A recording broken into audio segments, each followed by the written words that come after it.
सजदा सहव की वजाहत कर दे। सजदा सहव, सहव का माना होता है भूलना। नमाज में भूल की तीन सूरतें होती हैं बड़ी बड़ी।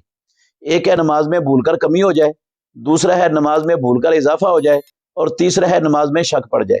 अगर कमी हो जाए, मिसाल के तौर पर दरमियाना तशहुद भूल गया बंदा और सीधा खड़ा हो गया तीसरी रकत के लिए, तो ये कमी हो गई है।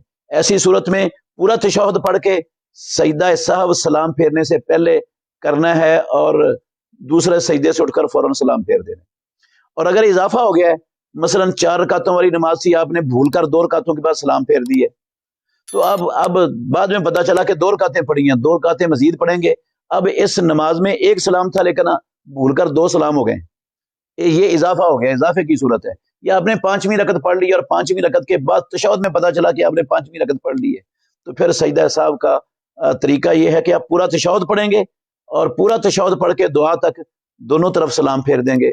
दोनों तरफ सलाम फेरने के बाद फिर 2 सजदे करेंगे और दूसरे सजदे से उठकर फिर सलाम फेर दिया जाएगा। ये है इजाफे की शक्ल में।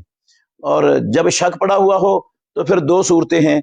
अगर शक में दोनों साइडें बराबर हैं, 3 रकातों और 4 में शक है मसलन, या 2 और 3 में शक है और कोई भी राजे साइड नहीं है, दोनों साइडें बराबर हैं, तो फिर आप कम को बुनियाद बनाकर नमाज पूरी कर लेंगे।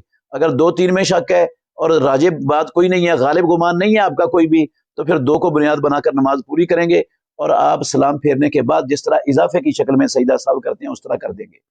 और अगर ज़न्ने गालिब है तो ज़न्ने गालिब को बुनियाद बनाकर नमाज पूरी करेंगे और सलाम फेरने से पहले 2 सजदे करके फिर सलाम फेर देंगे। ये है खुलासा जो रसूल मुकर्रम सल्लल्लाहु अलैहि वसल्लम की सही अहादीस से साबित होता है।